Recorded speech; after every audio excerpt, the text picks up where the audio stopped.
আসসালামু আলাইকুম বন্ধুরা, কেমন আছেন সবাই? আশা করি সকলেই অনেক ভালো আছেন। তো বন্ধুরা, তুমি কে আমি কে, রাজাকার রাজাকার, কে বলেছে স্বৈরাচার স্বৈরাচার, এই বারুদ উদ্দীপ্ত স্লোগানে শাপলা, শাহবাগ, ডান বাম, মুমিন মুশরিক, মুজাহিদ, সেকুলার সকলে এক প্ল্যাটফর্মে এসে দাঁড়িয়েছিল তাগুত হাসিনার রেজিমের বিরুদ্ধে। কে রাজাকার কে রাজাকার, তুই রাজাকার তুই রাজাকার। আকস্মাৎ বদলে যাওয়া স্লোগানে বৈষম্য বিরোধী আন্দোলনে ছাত্র জনতার সমন্বিত শক্তিকে খণ্ডিত করে শাহবাগীরা নিজেদের সেই 13 সালের নিকৃষ্ট ফ্যাসিবাদী ন্যারেটিভ প্রতিষ্ঠা করার চেষ্টা করছে। খেয়াল করে দেখুন, তত্ত্বাবধায়ক সরকারের উপদেষ্টা আসিফ মাহমুদরাই এই বিকৃত ন্যারেটিভ পুনঃপ্রতিষ্ঠায় কাজ করছে।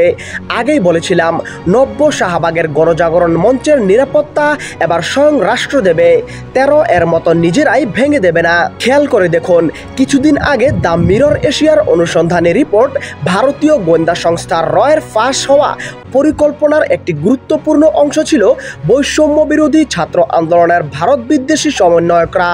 স্বাধীনতার পর থেকে তিলে তিলে গড়ে তোলা স্বাধীনতার পক্ষের শক্তি, স্বাধীনতার চেতনার বিরোধী শক্তি শিরোনামে ফ্যাসিবাদের যে ভিত্তি রচনা করা হয়েছে ইতিহাসকে বিকৃত করে, তার সাথে আওয়ামী সন্ত্রাস প্রতিষ্ঠার চেয়ে কর্তৃত্ববাদী ভারতের স্বার্থ অনেক বেশি জড়িত।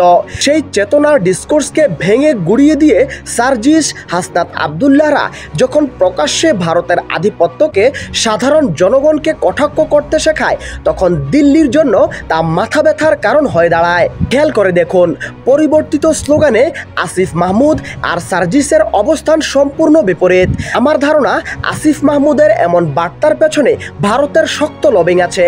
তাগুত হাসিনার পতনের পর তাওহিদবাদী যেসব ভাই ভেবেছিলেন ভারতের কায়রাত থেকে এবার আমরা স্বাধীন হব, তাদের আশায় গুরুবালি। বাস্তবতা হচ্ছে, এ দেশের ইসলামপন্থীদের প্রকৃত স্বাধীনতা অর্জিত হতে আরও বহুদূর যাওয়া বাকি।